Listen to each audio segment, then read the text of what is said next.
There are some years in history that are just absolute game changers. But few were as explosive, as transformative, and as downright consequential as 1066. This is a year that didn't just tweak England's path, it completely rewired its entire destiny. So that's the big question we're digging into here. How did one single, brutal battle on some random hillside in Sussex manage to fundamentally change England's language, its government, its whole society, its entire future? To really get the explosion, we've got to go back and look at the fuse.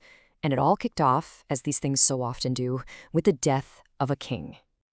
So here is the deal. King Edward the Confessor dies, and he doesn't have any kids. Now, back in the 11th century, that's a huge problem. That is a recipe for pure chaos. All of a sudden, the throne of England, one of the richest kingdoms in Europe, is completely up for grabs. Then this power vacuum immediately pulls in three incredibly powerful men, and each one thinks he has a solid claim. First up, you've got Harold Godwinson. He's the top dog in England, the most powerful earl, and his buddies on the council basically vote him in. Then there's William, the Duke of Normandy. He's a distant cousin of the old king, and he swears up and down that the throne was promised to him. And finally, sailing in from the north, you have the fearsome Viking king, Harald Hardrada, whose claim is based on an old deal between some long-dead kings. 3 guys, 1 crown. Yeah, this was never going to end with a handshake. And this is where the story just kicks into high gear, becoming one of the most dramatic years in military history. I mean, England wasn't just facing one invasion. It was about to get hit from 2 directions pretty much at the same time. The pace of what happens next is it's mind-blowing. Harold gets the crown, but right away he's dealing with raids. Then in September, Harald Hardrada and his Viking army land in the north. So King Harold force marches his army almost 200 miles in just a few days, completely surprises the Vikings, and wins a massive victory at Stamford Bridge. But, and this is the crazy part, just 3 days later, 3 days, William lands his entire army on the south coast.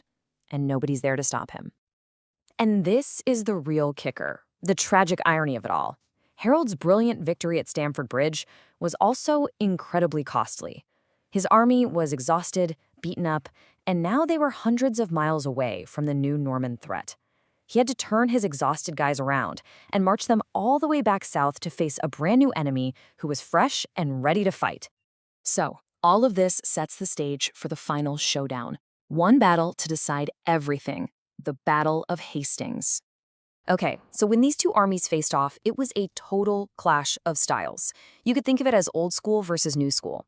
The English were masters of defense. They were almost all foot soldiers, and their greatest weapon was the shield wall, this nearly unbreakable barrier of shields. William, on the other hand, brought a modern, high-tech army for the time, a combined force with heavily armored knights on horseback, infantry, and tons of archers. And for hours, that English shield wall was just unbreakable. The Normans charged again and again, and they were thrown back every single time. But then, William pulls this incredibly clever, super risky move, the feigned retreat. He'd have his knights charge and then pretend to panic and run away. Some of the English troops, thinking they were winning, broke rank to chase them, and that's when the Norman knights would whip around and just cut them to pieces. After a long, brutal day of this, the English lines started to break, and the final, decisive blow came when King Harold himself was killed. So, Harold's dead. The English army is shattered. The battle's over, right? Well, not exactly. The conquest was just getting started. William wasted no time. He marched straight to London and had himself crowned king on Christmas Day. I mean, talk about a statement. But look, just because you have the crown doesn't mean you have the country. Not by a long shot. Pockets of fierce English resistance kept flaring up for years. And to stamp out these rebellions, William's methods were, well, they were terrifying. The harrying of the North wasn't a battle, it was a scorched earth policy designed to break the will of the people. His armies went through burning villages, destroying all the crops, killing livestock, basically creating a famine on purpose. It was an absolutely horrifying display of Norman power. So once the resistance was finally crushed, the real transformation began. William took basically all the land from the English nobility and just handed out to his most loyal Norman followers. And this wasn't a small shuffle. We're talking about the entire ruling class of a country being replaced by only about 8,000 guys. And if you want to see just how total this change was, look at this. Within a generation, the old Anglo-Saxon aristocracy was essentially gone, wiped out. By 1086, a staggering 95% of the land was in the hands of the new Norman rulers. Only a tiny 5% was left for the native English. It was a wholesale replacement of an entire nation's elite. Now, how do you lock all this down? How do you make it permanent? Well, William commissions one of the most incredible documents of the entire Middle Ages, the Doomsday Book. You can think of it as the ultimate spreadsheet of his new kingdom.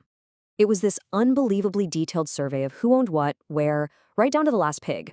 It was for taxes, sure, but it was also the final, written-in-stone proof of who was in charge now. So, you add all this up, the battle, the brutal crackdown, the total replacement of the ruling class. What's the long-term impact of this one crazy year? The short answer? It changed everything. The conquest set off this chain reaction of permanent changes. The entire Anglo-Saxon elite, gone. The whole language of power switches to French, which, by the way, is why so many of our modern English words for law, government, and fancy food come from French. A whole new, stricter feudal system gets put in place, and the landscape itself is transformed by hundreds of stone castles built to dominate the countryside. Even society changed, as the Normans' arrival helped speed up the end of slavery in England. You know, it's hard to overstate just how huge this was. The historian Richard Southern, I think, said it perfectly. Quote, "No country in Europe has undergone so radical a change in so short a time as England experienced after 1066. The Norman Conquest wasn't just a new king. It was a revolutionary, rapid, and permanent makeover of an entire country. And it really makes you think, right? Can a nation truly be conquered in a single day? Or is the battle just the beginning of a much longer, deeper struggle for its soul?"